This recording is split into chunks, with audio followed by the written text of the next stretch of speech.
Hello and welcome to the Book Club Review. I'm Kate. I'm Laura. And this is the podcast about book clubs and the books that get you talking. Today we're sitting down to discuss Stories of Your Life and Others by Ted Chiang, a collection of 8 science fiction short stories, first published in 2002, but which only cropped up on our radar with last year's publication of Exhalation, Chiang's second collection of stories. That book arrived to much fanfare and even made Barack Obama's summer reading list, where my book club spotted it and thought it was high time we explored this legend of science fiction.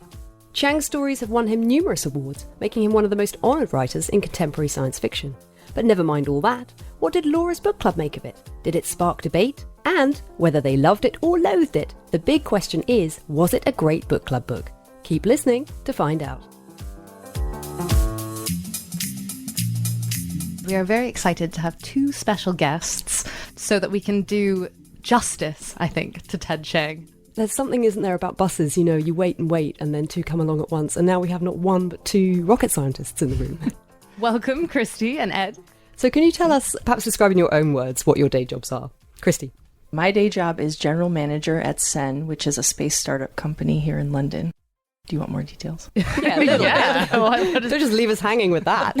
Okay, we are developing 4K ultra high definition cameras to record video from Earth and the moon and potentially other locations, and launching those into space on either other people's satellites, which we've done previously, and now we're in the process of building our own satellite so we can control the data stream ourselves. Wow. And Ed, how about you? I work for Kristy, essentially, making all that technology possible. So I'm the engineering underlayer that reports to her. And you're also here because you are both keen science fiction readers, you, Ed, in particular, which is great because actually it's not particularly an area that I like sci-fi, but it's not really something I go out of my way to read. And Laura, how about you? I do like science fiction, and I probably have read more than you, but my favourite sci-fi writer is Ursula Le Guin, and she is so different to Ted Chiang, and for me, much more accessible because she comes at it as more of an anthropologist. She's trying to think about different civilizations and what those could look like, whereas Chiang is much more about the science. Ted Chiang is not prolific, is he? I mentioned in the introduction, this is his second collection of short stories. His first came out 18 years ago, and he releases a story, I don't know, once every 3-4 years.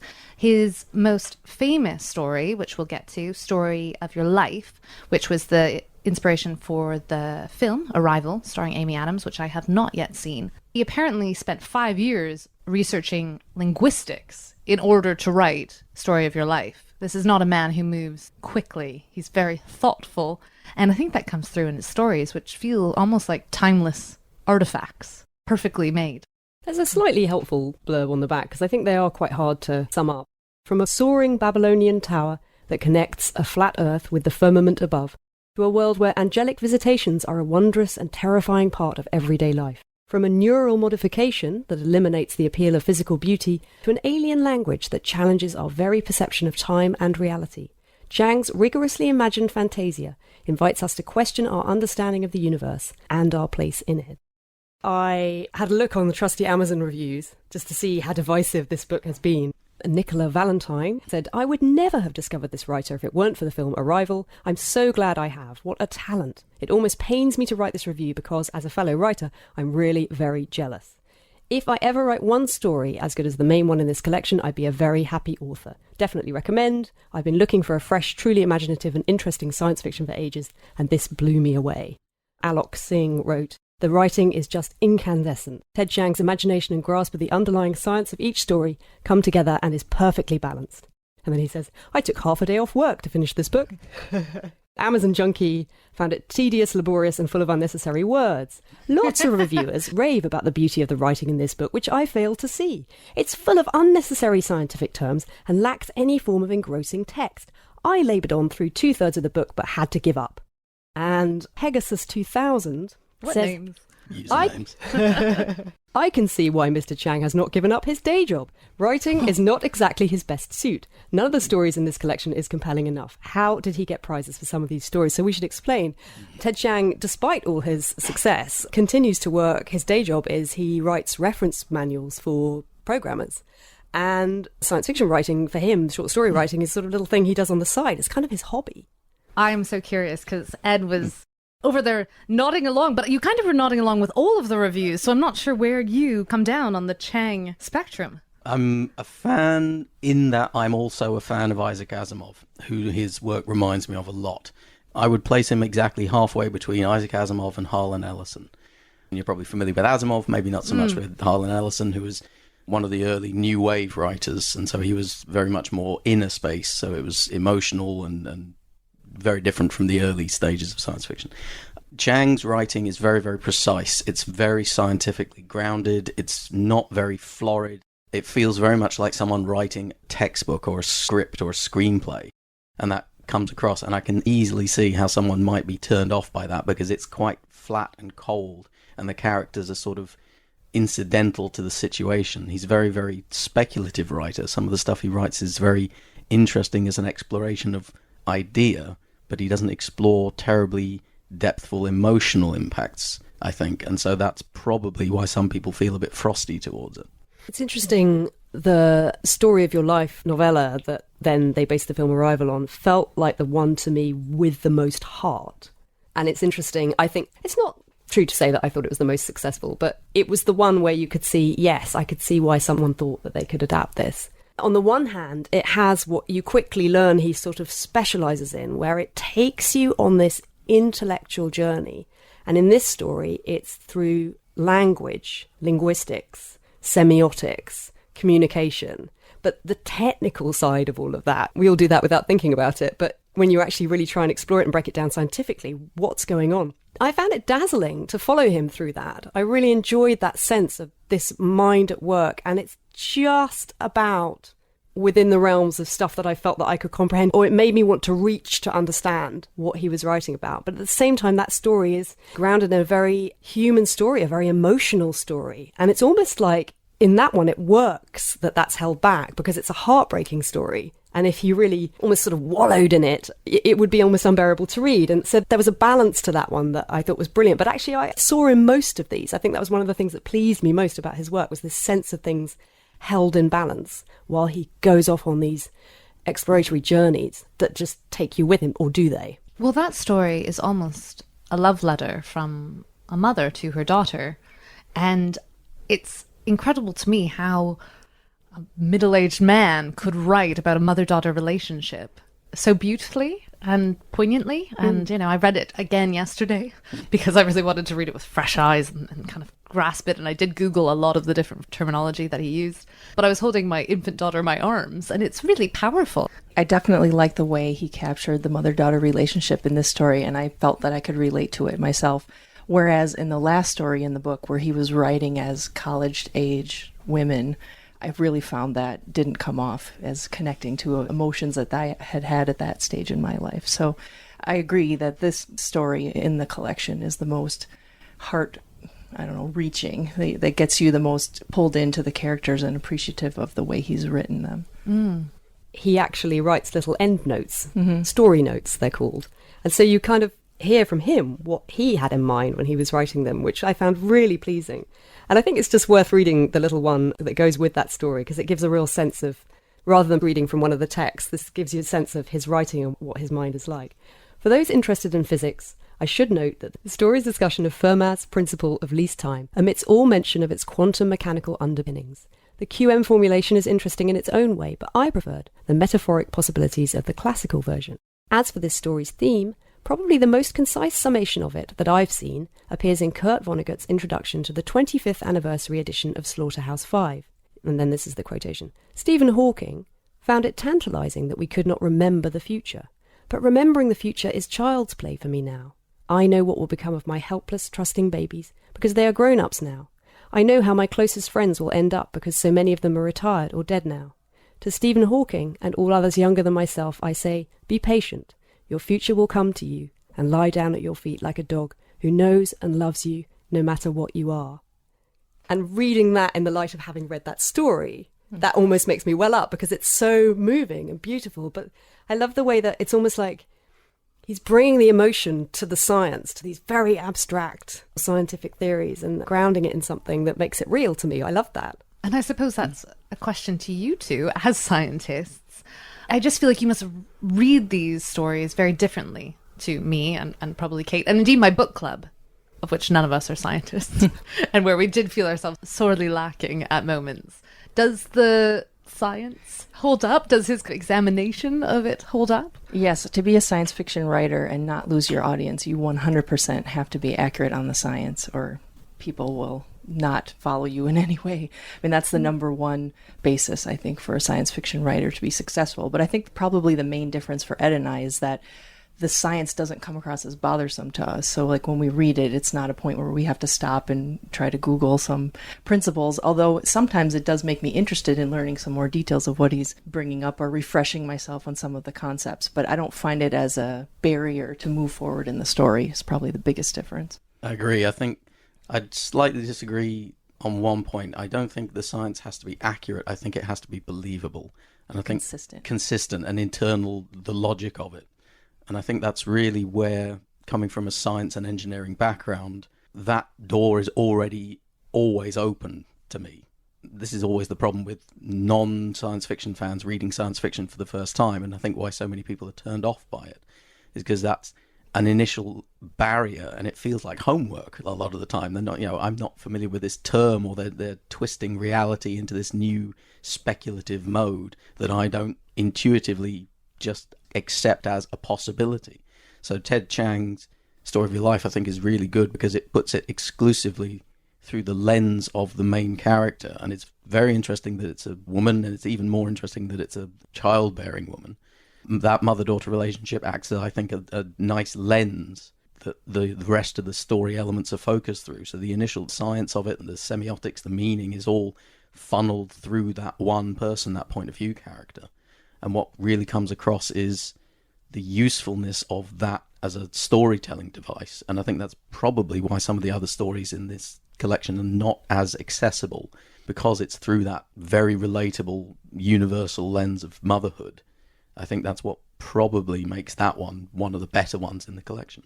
It opens, I thought, very powerfully and dramatically. It's about the making of the Tower of Babel and the ambition to pierce heaven's vault, to go all the way up. It has these sort of quite real things about these guys who have to schlep up this tower, carrying all this stuff, the bricks that they need to carry on building it. It takes them a year to carry them up there. And if they drop one, it's a disaster. Strangely, they worry about that more than they worry about someone falling off the side. And the higher he gets, there are whole communities up there where children have been born who've never touched the ground. And all the time, it was just so vivid and unexpected. And I loved it. And it didn't read like science fiction at all to people's conception of science fiction. And I do think sometimes science fiction as a term can be quite limiting. And I understand why Margaret Atwood kind of insists on calling her science fiction speculative fiction, right? Spec-fic, yeah. Yeah, because that's accurate in a way. And that first story actually really hooked my book club. We're all from humanities backgrounds, and so it was much more accessible to us, as were some of the later ones that were more theological, about angels being a real force on Earth that kind of appear, and when they visit Earth, they scorch people all around them, but also some people are saved by their presence. That was easier for us just because we had some more context, I suppose, to reading those types of stories. We can't talk about it without spoiling it, but just to say I loved the ending of that story. At that point, when I read that one, I put the book down and thought, yep, that's so good. Which story? That one that you referred to, the one about the angels. I think part of Chiang's genius, really, when you look at Story of Your Life and the structure that he used to tell the story. So he's explaining about how the heptapods' brains function and how they can see the beginning and the end all together. It's not linear like the human experience. These are the aliens who come and they bring with them this unique language, and there's a scientist who's studying their language, trying to learn it. A linguist, Yes. not even a scientist.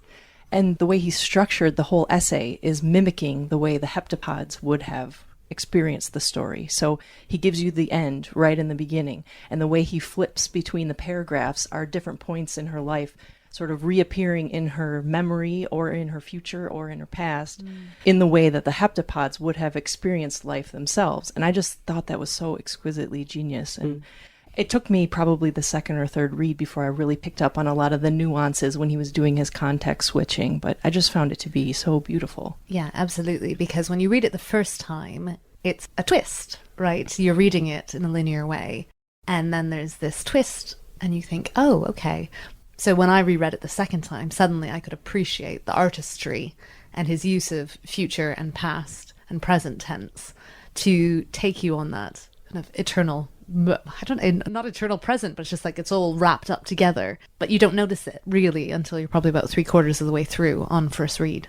And then it brings up so many philosophical questions. In a book club situation, there would be so many avenues of the philosophical implications of this type of brain structure that you could have a great conversation. Yeah, no, it was everyone really loved this book, which was great. And that's actually been the case whenever we've read science fiction. Maybe because we're lucky and we're choosing the books that have kind of cut through to a certain level of public consciousness where we think, we should read that. That was the case with Ursula Le Guin's The Left Hand of Darkness, which we all adored. Once we got about halfway through, I don't know if you guys have read that. It's super slow, right? In the end. And you think, oh my God, this is so slow. And then suddenly you're just kind of swept along. This was much more accessible in that you're kind of hooked on each story as you go through. That said, I almost think there was too much in here for a book club. Right now, we could just discuss Story of Your Life for another hour. And there's 8 stories in here. So there was a lot to talk about. And I think in a way we almost did like a surface discussion without getting into all the avenues that are open to you with a book of this type. I also love the imagery where she's having a nightmare about her daughter climbing out of the backpack while they're hiking, and how that is really a metaphor for parenting. It's just you have this protective cocoon and you're trying to keep your child safe from all the evils in the world, and at the same time they're doing everything they can to push against you and get out and experience the world on their own. And I also saw a lot of parallels there just to the parenting experience in general. Yeah, and I don't know how he does it because he doesn't have any children. I was reading some interviews with him and he's incredibly deadpan and doesn't give a lot away. And the interviewers were kind of like trying to chip away at his reserve without any success. And they're like, was this inspired by your relationship with your parents? He's like, I'm not going to comment on that. He has cats, apparently. He's got 4 cats. Yeah. So, they're basically the same. I'd love to hear what you guys thought about some other stories that I found a little more inaccessible. So, for example, 72 Letters, which is almost... It's like what's the word? It's almost like steampunk, right? Yeah, it's like a steampunk story more than anything. Yeah, I like this story for its setting and for the exploration of several of the ideas in it. I hate it for how flat and dull the world that he builds in his languages. I think this is an interesting contrast with the others. It plays as a story so flat. It's almost mundane in its exploration of these otherworldly, totally alternate reality concepts that are, when you stop and think about them, either equal parts exciting and horrifying. It's like the idea that this alternate reality where natural philosophy is the dominant form instead of what we now think of as science, and the idea of the homunculus. The story is based around the concept of the golem. So there's these automata, they call them, and you can impress a key word on them that allows them to perform certain tasks but not others, because the word itself doesn't have enough meaning to allow the automata to actually internally consistently have a view of the world that will allow it to do this. And the exploration of the story is about parthenogenesis, the evolution of life and the impression of life. There's some really interesting scientific exploration, and there's little sprinkles of John von Neumann self-replicating machine concepts in there that I'm familiar with as an engineer. Is he a scientist or a writer? John von Neumann was a scientist. He worked on the atomic bomb and helped develop the concept of computing, but in a spare time moment, in the era before there were computers, he came up with a concept for a self-replicating machine, and he worked out the mathematics of it on graph paper in the 40s. This is what makes Ted Chiang's stuff good, is it's not explicitly referencing that. You could easily imagine a 2, 3, 4 paragraph long diversion explaining, self-replicating machines do this, and we sprinkle stuff. But he explores it in a much more sort of grounded way through the point of view character. For me, what I felt came across in that story was almost like office politics. Because you've got your guy and he's just trying to come up with a system that he thinks is going to make everything better. You know, he's managed to figure out a way of getting this automaton, this golem that can reproduce itself. And he thinks that's going to be better for everybody. But of course, the guild of master namers, who are the ones who are currently responsible for making these things, they don't want one to come along that can basically make it sense. And so there's all this kind of union politics. Kind of basically, yeah. But that's the thing that's relatable. You know, you feel for this guy because he's just trying to do the right thing. And he's got this annoying boss who doesn't see the advantages. Well, and also all there is in the background, you know, you don't know anything about science fiction, you know about Frankenstein, and you're just thinking, oh, this isn't going to end well. There's something really wonderful about sci-fi in the way that it can introduce really innovative ideas, things that you just might never have thought of, and explores them in a way that I think when it's really good, you know, at its best, it kind of changes you. There are stories, sci-fi stories that I read probably as a teenager, which admittedly is a very impressionable age to be reading things, but that have sort of changed the way I think and the way I see the world and have stayed with me to this day in almost my moral makeup and the way I think about things a little bit. I felt like Chiang was a very good example of that. I thought these are stories that, at their best, they work on the reader in a way that almost feels like only sci-fi. There's a particular thing, I don't know what it is, I can't articulate it, there's something that sci-fi does that I almost feel like no other form of literature quite gets to. I think it's the speculative element. You can think of it as thinking with other people's minds. One of the criticisms of science fiction that has fortunately sort of been put to bed now is that it moves away from reality, it divorces you, it's basically fantasy with ray guns instead of swords. And I think that's fortunately sort of no longer true. It was true of the pulp stuff, sure. From an engineering scientific point of view, science fiction to me is arguably one of the justifications why I went into engineering and science. And that's been true since the year dot. There are a number of NASA scientists who claim Bob Heinlein as their inspiration, why they went into the space industry. I'd be interested in what Kristy says about that. Did you read Heinlein as a kid? Kim Stanley Robinson was my entryway. I would say, I think what sci-fi really does is it takes our base assumptions of humanity, makes one small tweak, and then looks at the implications. We have to say, this is exactly why we're choosing to live this way, instead of just relying on these assumptions that exist. If there was a small tweak to the base assumptions of humanity, what would the results be? And by implication, because we haven't made that tweak or that tweak hasn't existed yet, philosophically, what is our requirement as humanity for how we're living now? Yeah, science fiction from the 50s, 60s and 70s in particular, because of the situation in the world it was, you know, a period of rapid change, a period where people were, you know, living in basically constant fear of atomic warfare and similar. There was this monumental stress in the world, and times were changing all the time, and they're always changing, but they were like really dramatically obvious, visible changes going on in that time period.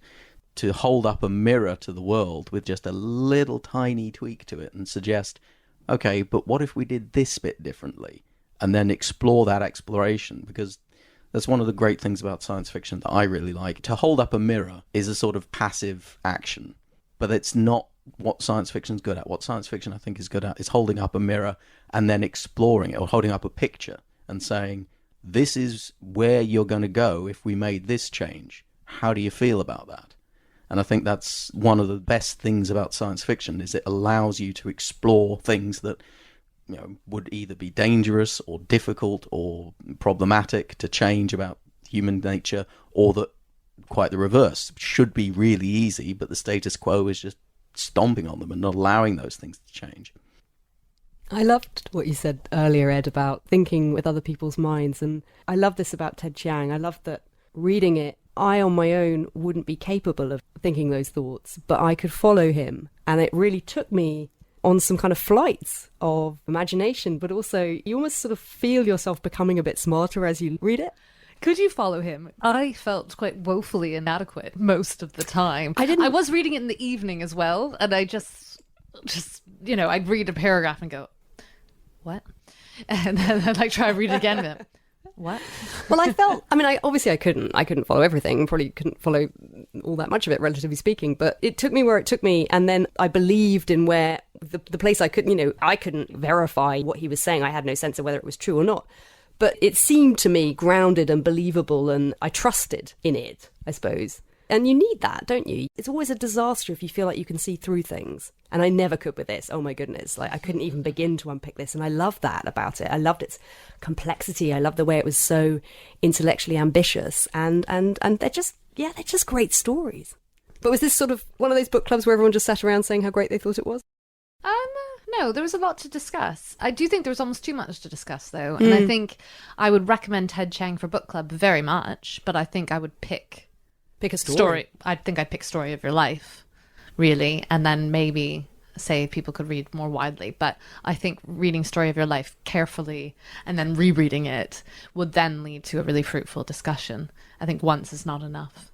Have either of you two read Exhalation, the more recent collection? No. I have not. I saw, I was doing the research for this show, and I saw a little note about one of the stories in that, which is about two scientists who are working on AI, artificial intelligence. They manage to create something that's sentient, and it becomes like their child, and they sort of nurture it as parents. But then I guess it gets to a point where the industry finds out about it and wants in and wants to be able to replicate it and clone it and exploit that. But again, it's coming back to that dilemma of parenting and you know, we have these children, they're so precious, but then we have to release them into I even just reading like 2 sentences about it, I thought, oh, that sounds so good.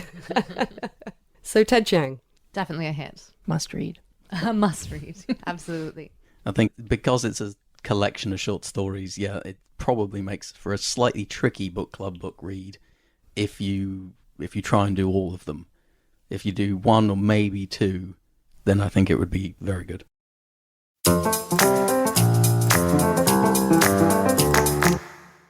Based on Stories of Your Life and others, here are some more recommendations for your next book club book. So I've got a couple that I wanted to recommend. One is called This Is How You Lose the Time War. It's a novella, and it's by Amal, el-Mohtar and Max Gladstone. But I'd seen it online, you know, in that way you do. Sometimes sort of books ghost the internet, you keep seeing references, and this is one that kept popping up, and people seemed very enthusiastic about it. That's why it caught my attention. It's a story about 2 agents, Red and Blue, who travel back and forth through time, altering the history of multiple universes on behalf of their warring empires. And at the same time, they are leaving each other secret messages, and gradually they fall in love. I picked out these reviews because I thought all 3 of them had something valid. Stunt Hog said, bought on a whim, could not put it down. Strangely beautiful and brutal and bloody, but enchanting, so hard to encapsulate but so perfectly formed.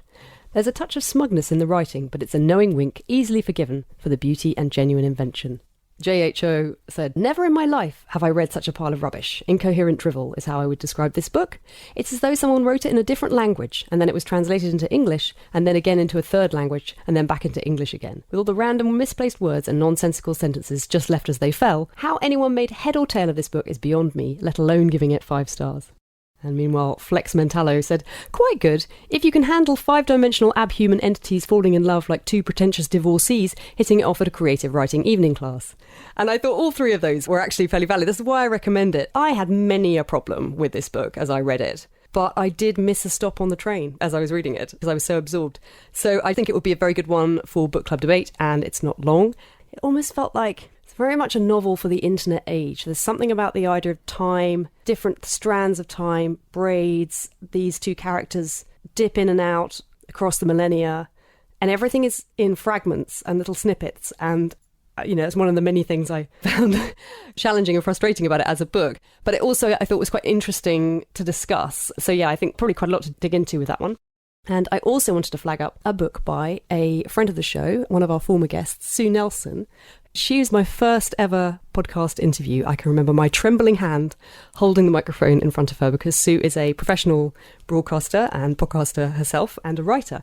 And she has written this book called Wally Funk's Race for Space. It's about a woman called Wally Funk who wanted to be an astronaut. Do either of you know about the Mercury 13? You would, wouldn't you? Yes, of course you do.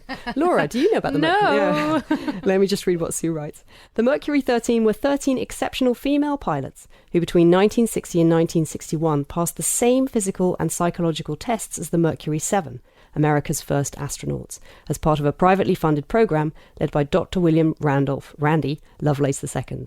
Wally Funk was one of those 13 women with the right stuff. The funding, for reasons discussed later in the book, was cut with just a few days' notice, and none of these women ever made it to space. And it's a kind of, if it was a film, I'd say it's a buddy movie. Sue tracks down Wally Funk, who's alive and well, but quite elderly now, living in America, but still incredibly spry and still hoping to get into space. She has her name down to go on Virgin Galactic and is hoping to do it that way. I'm being a little bit hazy because I've only just started reading this and I want to read it properly and then perhaps go back and interview Sue again about it. But what I can immediately tell is it's so interesting. You know, it's one of those stories about women who were not treated equally and what a shame that is. And these are kind of amazing, dynamic women who didn't get their chance to go into space like the men. And it's also a story about someone who's just kind of got this amazing, indomitable spirit and personality, and there's almost a lot to learn from that. And it's about Sue's own friendship with her. I'm really enjoying it so far, and I think it would be a lovely one for book club. So that's Wally Funk's Race for Space, the extraordinary story of a female aviation pioneer by Sue Nelson. Ed, what have you got for us? I got one book recommendation and then several author recommendations. Okay, let's hear them. The book I would recommend is Pavan by Keith Roberts. It's an alternate history novel. The assassination of Elizabeth I succeeds. The Catholics take over the UK, and the European experiment that was Protestantism and the Reformation and similar never happened. It gets to about 1963, and the only technology allowed by the long arm of the law from Rome is the semaphore tower and the steam engine. And the rebels down in Durnavaria, i.e. Dorset, are getting a little angry with quite how much the Pope is taxing them. And so there's an alternate history revolution in the works. Oh, that sounds great. And for the author recommendations, I'm going back to my misspent youth, reading all the books in alphabetical order, and my favourite three, John Brunner, James Blish and Aldous Budrys. James Blish. I love James Blish. He wrote the Star Trek novels. He did. I loved those. They are, for what they are, incredibly well written. Yeah, no, they were great. I used to love those. I devoured them. But what else has he written? Did he only write those, or has he written some standalone things? Those he wrote at the very end of his career. He started writing in the 40s. He was actually, it's interesting, he's quite parallel with Isaac Asimov. He was a biochemist by profession, and he took up writing mostly as a hobby. He wrote several novels, a huge sprawling epic Until the End of the Universe with this anti-gravity device called the Spin Dizzy, in a collection called Cities in Flight, because the anti-gravity system gets more efficient the heavier you lift. So they just pick up New York and fling it across the universe for fun. Wow. But he also wrote actually a really, really interesting short collection of a fix-up book called The Seedling Stars, which is the concept of modifying humans to alien worlds rather than the other way around. So rather than terraforming Mars, you genetically adapt human beings to live on Mars. There you go. You see, I never thought of that. Of course, you should do it that way around. That's such a good idea. The favourite of everybody's in that is called Watershed. And the idea is you adapt human beings to be about the size of Paramecia and have them colonise a puddle. That sounds great. And are you recommending those authors for people who are not familiar with sci-fi? You feel like they'd be good places to start, or particularly ones that you love? Or I think those authors among science fiction have got the most accessible stories with the best writing that would be able to produce most discussion usefully. They're not just controversial. They will spark some ideas. Brilliant. Kristy, how about you? Okay, my recommendation is Underland, A Deep Time Journey by Robert McFarlane. He's a fellow at the University of Cambridge. I don't know if you guys have heard of this book. Oh, yeah. No, I started reading it, actually, and loved it. But it's quite a doorstep, isn't it? And I got a couple of chapters in, and I just had to put it aside. I will go back to it. Well, it is the story of Earth's underworld and how they're covered in both myth, literature, and in reality. He visits many of these places. He climbs into the catacombs in Paris, and the imagery of his explorations underneath the city I just found so vivid. I mean, there were actually points where I had to set the book down and just breathe because I was feeling a bit claustrophobic just from his descriptions. He dives into melting glaciers in Greenland. He explores prehistoric cave art in France and Norway, goes into underground rivers in Slovenia, and talks about the fungal networks that trees use to communicate with each other in California. And he also talks about some philosophical aspects of being underland associated with the seed vault up in the Arctic and nuclear waste storage sites. I think the book is incredibly well written, such vivid imagery, and he brings up a lot of philosophical discussion about our responsibility for the future. When he dives into the bit about the nuclear waste storage, he talks about how we approach the problem of communicating with humanity 100,000 years in the future, and what sort of issues there are with making sure the message to not dig here still gets across to humanity then. And one of the things I found most interesting is that scientists have said the best way to maintain communication is really by coming up with some sort of oral tradition or a myth that gets passed down from generation to generation. Doesn't require the same literature or languages to exist that far into the future. But then he says, well, if that's the case, maybe we need to go back and explore the oral traditions that have existed in the past, and maybe they are trying to communicate something to us that we haven't appreciated. Technically, it is nonfiction, but I think it reads like a science fiction book. It's particularly, there's a point where he has this epic snow journey in Norway, which I found to be incredibly similar to what happens in Ursula Le Guin's Left Hand of Darkness. I just found this book to be captivating, and I think anyone who's interested in science would definitely appreciate this read. It's totally making me want to go back to it. And it won the Wainwright Prize this year, which was the Nature Writing Prize. And I thought it was a really worthy winner. But it's true, when you describe it just in straightforward terms like that, some of the things in it that he explores, they sort of sound a bit like science fiction. You know, a fungal network by which trees communicate. I mean, you know, and it turns out that this is basically one of the ways that the planet works. There's kind of this incredibly rich fungal system and everything is interconnected. I mean, there's some beautiful ideas in it, and it's quite an exciting read, I thought. Yeah. I think so. Yeah. Yes. Oh, well, thanks for flagging that up. That's great. Thank you both so much for joining us. It's been really lovely having you. It's been a pleasure. Thank you. That's all for this episode. On our next book club show, we'll be discussing Lenny by Max Porter. It's a beautifully imaginative novella set in an English village where a small, curious boy has gone missing. It was longlisted for the Booker Prize in 2019 and has been rapturously received by critics. But did it make for a good book club discussion? Listen in to find out. And until then, do check out our latest bookshelf episode, in which we discuss the books we've been reading outside of book club, the ones we get to pick and choose. Up for discussion, among others, is Philip Pullman's Secret Commonwealth, literary thriller The Witch Elm by Taylor French, and classic comic novel Cold Comfort Farm by Stella Gibbons. If you'd like to see what we're up to between episodes, follow us on Instagram or Facebook at Book Club Review Podcast, on Twitter at Book Club RVW Pod, or you can email us at thebookclubreview@gmail.com. And if you're not already, why not subscribe to us on iTunes or wherever you get your podcasts? If you like what we do, please do take a moment to rate, review, and subscribe to us. It helps other listeners find us and means you'll never miss an episode. But for now, thanks for listening and happy reading.